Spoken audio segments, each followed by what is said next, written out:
St. Mary's Church in Bendigo stands like a forgotten cathedral, its Gothic spires reaching toward an indifferent sky. Built in 1897 during the gold rush boom, it once held 1,200 worshippers every Sunday morning.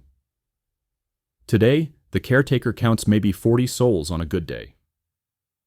The empty wooden pews stretch out like gravestones, each one marking the absence of families who once filled this sacred space with hymns and prayers. This isn't just happening in Bendigo. Across the vast continent of Australia, from the red dirt roads of the outback to the gleaming suburbs of Sydney, churches are becoming museums of memory rather than centers of faith. In country towns where the church steeple was once the tallest structure for miles, real estate agents now hang "for sale" signs on buildings that once echoed with centuries of prayers. But how did a nation built by convicts and missionaries, where the church once held power rivaling the government itself, become one of the most secular countries on earth? This is the story of Australia's forgotten faith, a tale of scandal, social revolution, and the slow exodus from the pews that has left an entire continent questioning what it means to believe in something greater than yourself. The numbers paint a stark picture that would shock the early settlers who built this nation. Data from the National Church Life Survey shows the proportion of Australians attending church at least monthly has declined from 36% in 1972 to 15% today. But even these statistics don't capture the full magnitude of the collapse. In 1971, Christians represented 86.2% of the Australian population. In 2021, Christians were down to 43.9% of the population. To understand how dramatic this shift really is, imagine if 8 out of every 10 people you knew suddenly stopped believing in something that had defined their lives for generations. That's essentially what happened to Australia in just 50 years. Father Michael O'Connor has witnessed this transformation firsthand. Standing in his half-empty parish in suburban Melbourne, he remembers when 3 masses every Sunday weren't enough to accommodate the faithful. "I used to have to set up chairs in the aisles," he recalls, his voice echoing in the cavernous space. "Now I could fit everyone in my living room." But before we continue this journey through Australia's spiritual landscape, let me ask you something. Where are you watching this from? Are you catching this documentary during your morning coffee in Melbourne, or perhaps during a late-night scroll in Perth? And what do you do for work? I'm genuinely curious about the people who find themselves drawn to stories about faith and history. Drop a comment and let me know. I read every single one. Welcome to Professor Archive, where we dig deep into the stories that shaped our world. If you're new here, we explore the hidden corners of history that textbooks often overlook. And if you're finding value in this deep dive into Australia's religious transformation, consider leaving a super thanks. It genuinely helps keep these historical investigations going. Now let's travel back to where this story really begins. The convict ships that arrived at Sydney Cove in 1788 carried more than just prisoners and guards.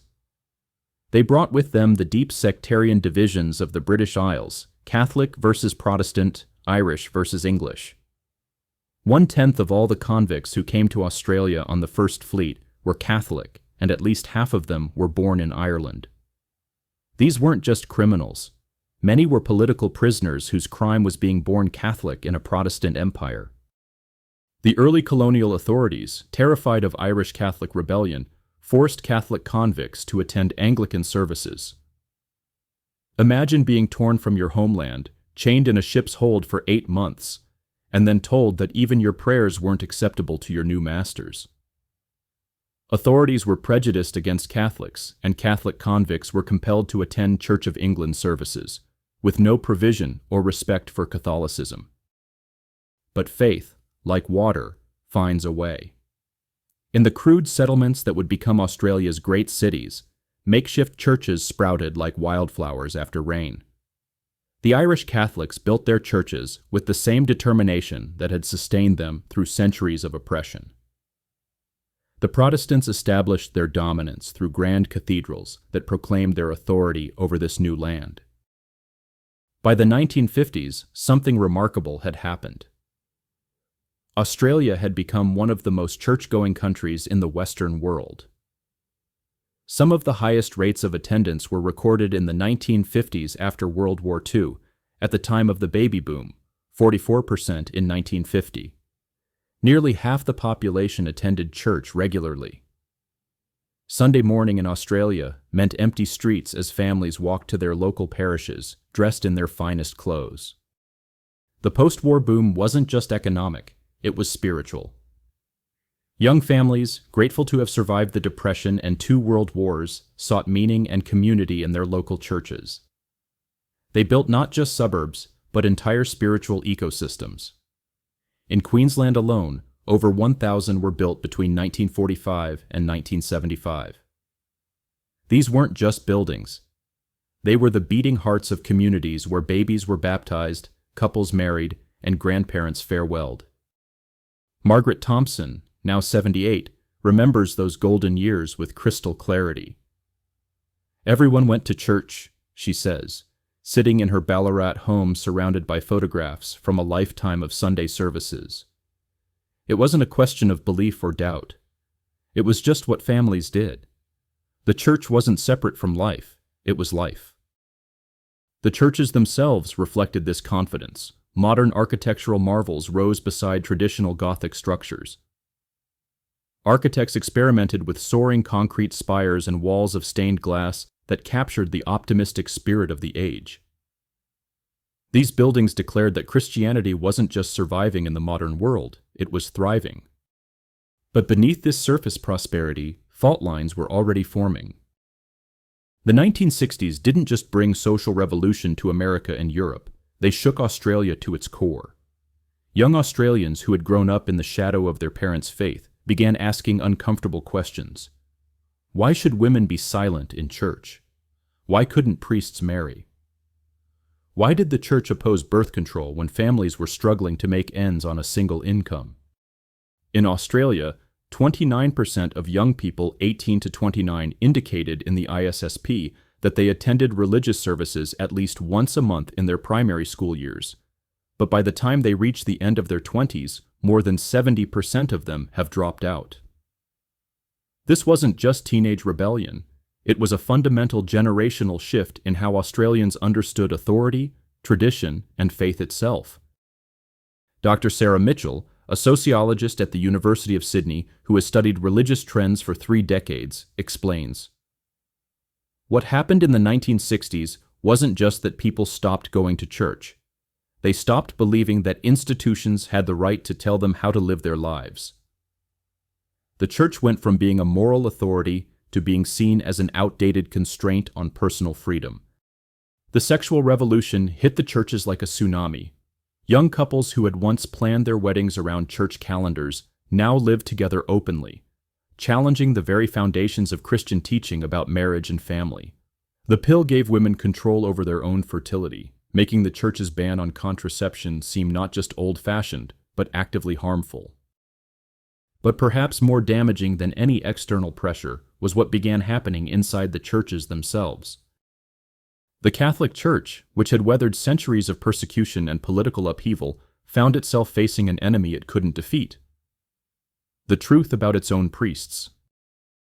The first allegations of child sexual abuse in Australian churches began surfacing in the 1990s, whispered conversations that gradually became newspaper headlines and then courtroom testimonies. What started as isolated incidents revealed itself to be something far more systematic and horrifying. As of 31st May 2017, 1,249 people had contacted us about child sexual abuse that fell within our terms of reference.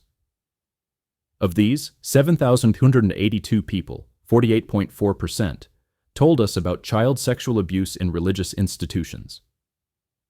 These weren't just statistics, they were thousands of childhoods destroyed, families shattered, and communities left reeling from betrayal. The Royal Commission into Institutional Responses to Child Sexual Abuse, which ran from 2013 to 2017, became one of the largest and most devastating inquiries in Australian history. What it revealed wasn't just individual criminal behavior, but failures to report alleged perpetrators to civil authorities. Transferring alleged perpetrators between institutions or locations. Acting to minimize public scandal and limit legal and financial liability. For many Australians, the Royal Commission was the final straw. How could they trust institutions that had protected predators over children? How could they sing hymns in buildings where such horrors had been covered up? The scandal didn't just affect Catholics, it cast doubt over all religious authority. Mary Chen, a former Catholic schoolteacher, captures the mood of many. I spent my whole life teaching children that the church was a place of safety and love. When I learned what had really been happening in some parishes, I felt like my entire worldview collapsed. How could I ever trust them again? But the decline wasn't just about scandal. Australian society itself was transforming in ways that made traditional religion seem increasingly irrelevant. Australia in the 21st century bears little resemblance to the Anglo-Celtic Christian society that dominated for 2 centuries. Waves of migration from Asia, the Middle East, and Africa have created one of the world's most religiously diverse societies. From 2016 to 2021, the highest increase was in responses coded to the supplementary category, Christianity NFD, not further defined. Even among those who still identify as Christian, many reject denominational labels entirely. Technology has accelerated this transformation. Young Australians who might once have turned to their local priest or minister for guidance now find spiritual advice on YouTube, philosophical discussions on Reddit, and community support through online forums. Why attend a weekly service when you can access any sermon, anytime, from the world's most charismatic preachers? The shopping center culture that defines modern Australian life has also changed how people approach faith. A new mode of disengaged Christian faith and church interaction, characterized by sporadic engagement, passivity, commitment phobia, and a consumerist framework.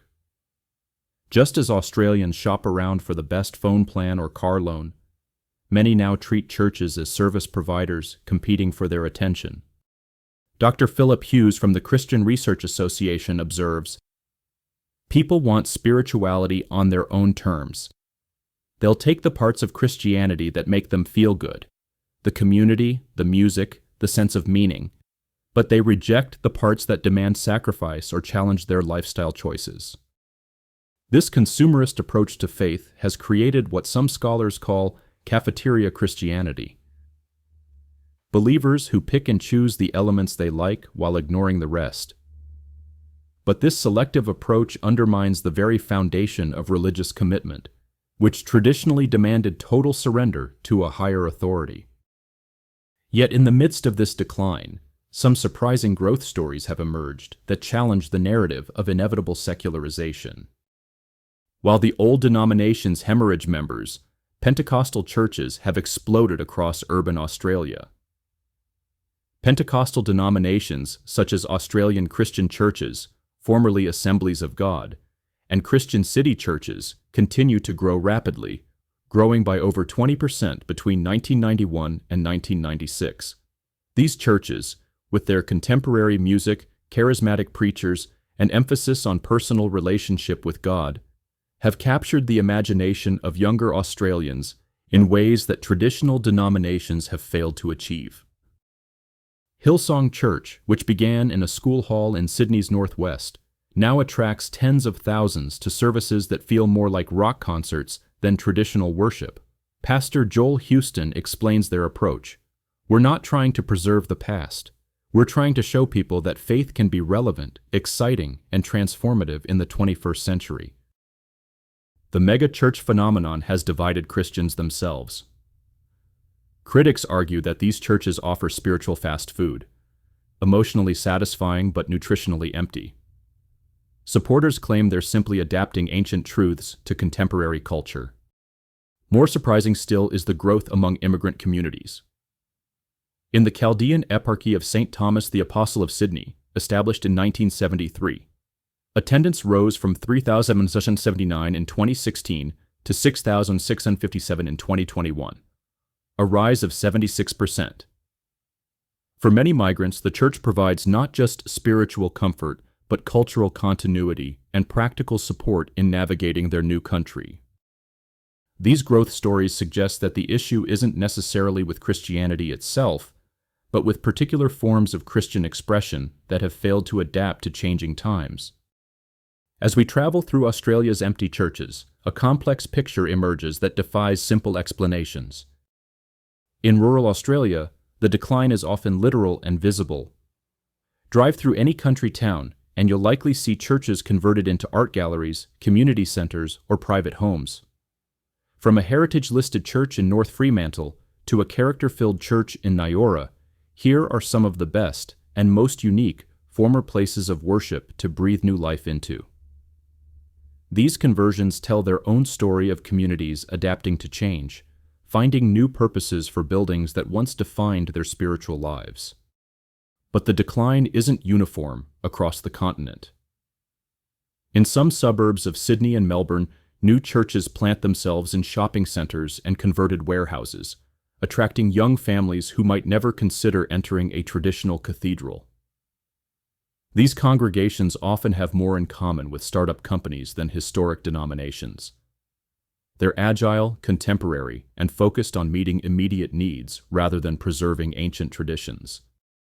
Despite the overall decline, there is a significant undercurrent of Australians, almost 785,000 in the last census, who have moved from no religion to Christianity. These conversion stories challenge the narrative of inevitable secularization, suggesting that for some Australians, life experiences drive them toward rather than away from faith. Sarah Williams, a 34-year-old marketing executive from Brisbane, exemplifies this trend. Raised in a secular household, she found herself drawn to Christianity after her father's death from cancer. "I wasn't looking for God," she reflects, "but in my darkest moment, I found something in that local church that I couldn't find anywhere else. A sense that my pain had meaning, that I wasn't alone in the universe." These personal transformation stories remind us that behind every statistic about religious decline are individual human beings grappling with the same eternal questions that have driven people to faith for millennia. Why do we suffer? What happens when we die? How should we treat one another? The youth exodus from Australian churches represents perhaps the most significant challenge facing organized religion down under. A large proportion of children who grow up attending a church in Australia, United Kingdom, or USA drop out of church attendance. According to the 2009 International Social Survey Program, the dropout rate in Australia was 72%. This isn't just about teenagers rebelling against their parents. It's about entire generations concluding that institutional religion has nothing to offer their modern lives. Emma Rodriguez, 19, grew up attending St. Matthew's Anglican Church in suburban Perth. Her grandmother was a Sunday school teacher, her mother sang in the choir, and Emma was baptized, confirmed, and expected to continue the family tradition. Instead, she stopped attending at 16 and hasn't been back since. "It's not that I don't believe in God," she explains over coffee near her university campus, "but the church felt like a museum. All these rules and rituals that were created centuries ago by men who couldn't imagine women working, or gay people existing, or climate change threatening the planet. I get more spiritual nourishment from meditation apps than I ever got from sermons about obedience and submission." Emma's story illustrates a crucial point. Many young Australians aren't rejecting spirituality. They're rejecting the institutional packaging that traditional churches provide. They're creating what scholars call do-it-yourself spirituality, borrowing elements from Buddhism, Christianity, indigenous traditions, and pop psychology to create personalized belief systems. This trend has created a paradox in Australian spiritual life. Surveys show that many young Australians still believe in something transcendent. They just don't believe that churches have exclusive access to it. This spiritual but not religious category has exploded across the developed world. but perhaps nowhere more dramatically than in Australia. Dr. Anna Thompson, who studies religious trends at Griffith University, notes, "Young Australians are actually quite spiritually hungry. They're just not willing to accept that their spiritual hunger should be satisfied according to someone else's menu. They want to be the chef of their own spiritual meal."